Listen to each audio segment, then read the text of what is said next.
There are 10 things that make your kitchen look cheap. I know exactly what every one of them costs to fix because I paid for all of them. And here's what surprised me. Most of them are not expensive. A few of them cost nothing at all if you catch them early in the design phase. One of them cost me $1,200 because I did not. Every video you watch about this tell you what look cheap, but nobody tell you the number. And the number is the only thing that actually help you decide because you are working with a budget and you have to choose. So for each of these, I'm going to tell you 3 things. What it is, what it costs to do right the first time, and what it costs to fix it if your kitchen is already built. Some of these you can fix this weekend. One of them you probably shouldn't fix at all. And I will tell you which one. I'm Dennis. I spent about 10 years remodeling home in LA, running every project myself and hiring every trade directly. So these are real numbers, not the estimate I found online. Number 10 is the one I got wrong. Let's dive right in. Number 1 is the door style. And this is the one almost nobody knows to look for. A half overlay door doesn't cover the whole cabinet frame. You see a band of the frame between every door. Look at any builder grade kitchen and you will see immediately one you know. Full overlay cover the frame. Insert sit inside the frame. Both of them read custom, but half overlay read 1998. What it costs to do right? On a standard 25 linear foot kitchen, going from half overlay to full overlay run roughly between $800 to $1,500 more at the cabinet order. On a 7,500 cabinet packet, that is under 20% for the single best visual change on this list. What it costs to fix later? New doors and drawer front only. Keeping your existing bone, roughly $3,000 to $6,000 depending on finish. That is a real option and most people don't know it exists. You are not tearing down the cabinet, you are replacing what is on the front of them. Inset is the nicest and this is a different conversation. Expect about 30 to 40% above full overlay because the tolerance have to be tight. Number 2, your base cabinet or door with shelf behind them. Here's how I want you to think about this. A base cabinet with door and one shelf is a closet. A drawer bank is a dresser. Nobody stores their clothes in a closet with a single shelf and everything else in a pile on the floor. You would never do that, but that's exactly what a base cabinet with a door is. You are stacking pot on top of pot and getting on your knee with a flashlight to find the lid. And it's not just function.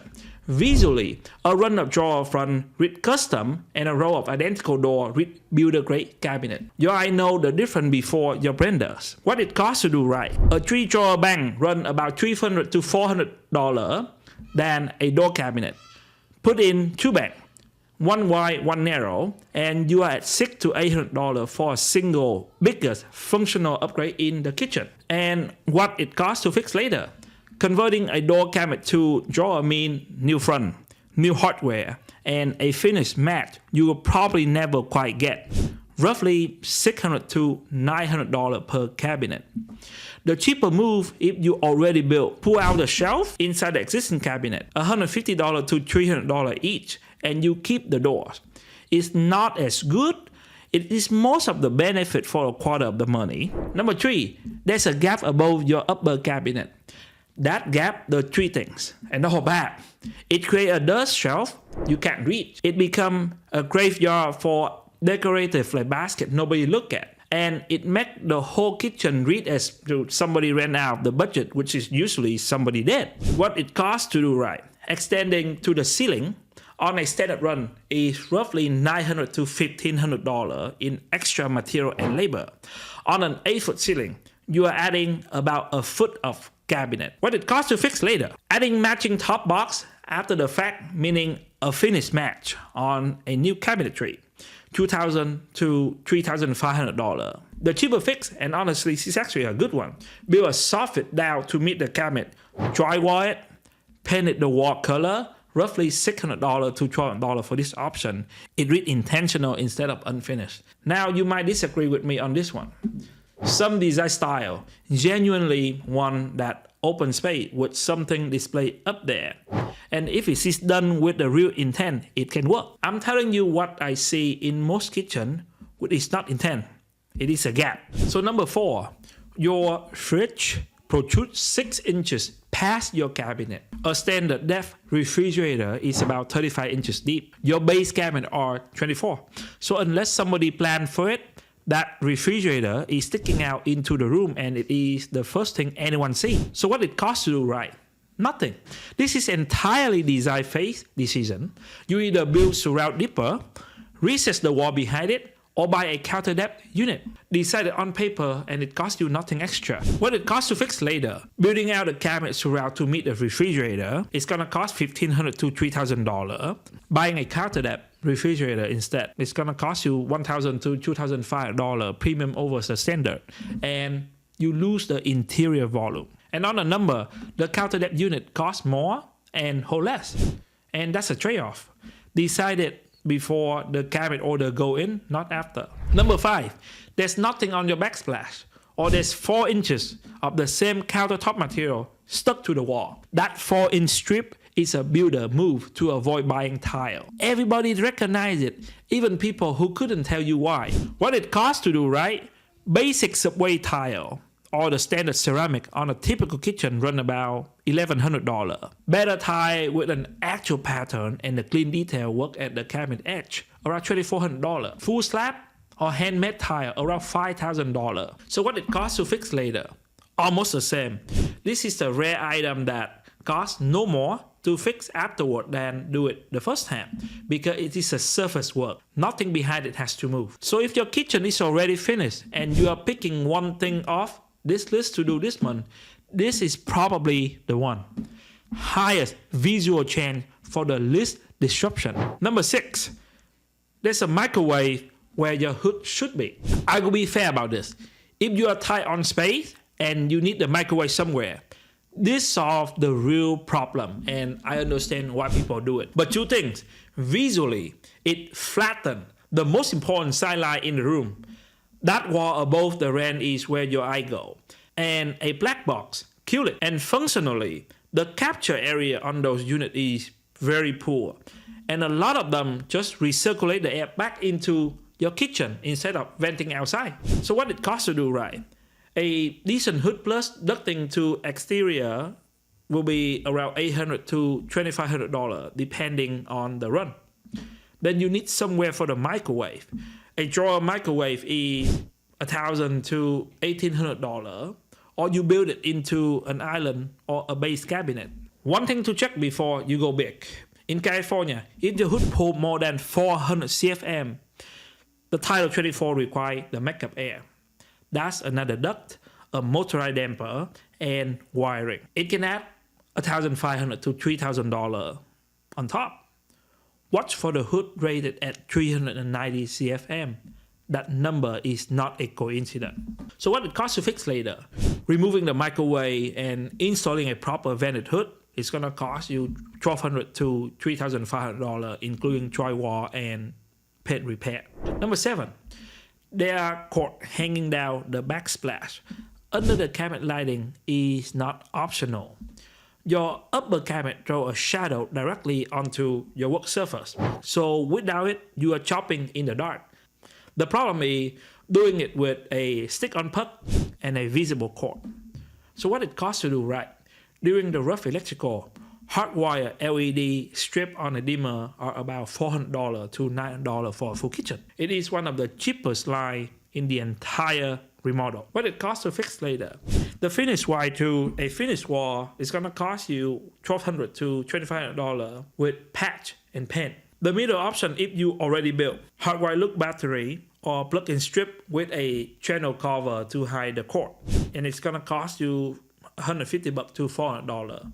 It's not as clean, but it's much better than the tape one. Number 8, cheap faucet.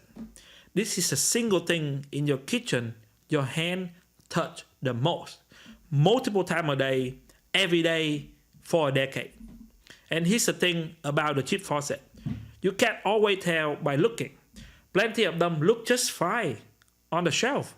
Feel like a toy the moment you use them. The valve is the part that fell and the part you can't see. So what it costs you to do right? A quality faucet from a brand a plumber actually recommend run anywhere between $350 to $700. The builder grade is $120 to $200. So the entire upgrade is about $300. On a kitchen where you are spending $50,000, that is a rounding error. And this is a thing that interact with you the most, more than any object in the room. So what it costs to fix later? $200 in the labor plus the faucet. And this is the easiest item on the list to fix and one of the best return. Ask the plumber which brand they carry part for. That question tells you more than any review will. Number 9, and this is the one you cannot see at all. The box behind your door is either particle board or the plywood. In a finished kitchen, these look identical. They do not behave identically. Particle board swell when water reaches it. And in a kitchen, water will reach it. A slow supply line under the sink, a dishwasher that once it's well, it doesn't come back. It also doesn't hold the screw well. So your hire start. So your hinge start loosening in a few years and there's nothing solid to bite into. So what it costs to do right? In LA, lower tier cabinet with particle board box run about $200 a linear foot install. Mid-tier with plywood box and a solid hardwood door is about $300 per foot. On a 25 linear feet, that is a $5,000 versus $7,500. A $2,500 difference. That is the most important jump on this entire list, and it's the one that people skip because it doesn't photograph. So what it costs to fix later? You don't. You replace the kitchen. That's why this one matters. Everything else on this list has a fix. This one doesn't. And number 10, and this is mine. There was a remodel that I did about 5 years ago in Burbank. I bought the simple like black cabinet hardware from Amazon and they sold in bulk, and I thought it would just work well with the white kitchen cabinet. I installed them. The problem was everyone touched it, said it feel cheap. Cabinet hardware is the jewelry. It is a small percentage of the budget and a large percentage of what people feel when they walk in. So what it costs to do right? The builder grade pole run $3 to $6 each. The solid press or the quality machine hardware run $12 to $25. On a kitchen with 30 pull and knob, that is about $90 versus $500. A $400 difference on a $50,000, which is a very small number. What it costs to fix later? The hardware plus an hour of your Saturday. Same screw hole if you match the spread. This is the highest visual return per dollar in the entire room, and this is the one that people cut when they are tightening the budget at the end. That is exactly backward. So that's 10. And here's what I want you to notice about the number. Doing all this right, at the time of the remodel, add up to somewhere around $6,000 to $9,000 on a kitchen where you already spend $50,000 to $60,000. That's roughly 12 to 15%. And it is the difference between a kitchen that read custom and the one that read builder grade. Fixing all of them afterward is gonna be between $12,000 to $25,000. And one of them, the cabinet boxes, is something that you cannot fix at all. That's the whole lesson. Almost nothing on this list is expensive. It is just expensive later. And I want to be clear on something. A kitchen looking builder grade is not a moral failing, and it's not your contractor cheating you. Most of the decisions get made very fast and in a room full of other decisions by somebody who's never done this before. Nobody walked you through the trade-off because nobody paid to. The 10 items and the number are on the sheet in the description.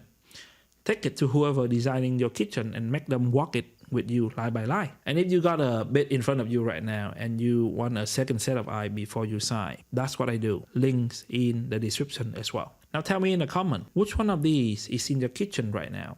My money is on number 3.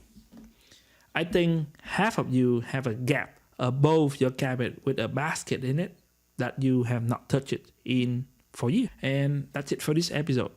So be quiet, win loud, and I will see you in the next one.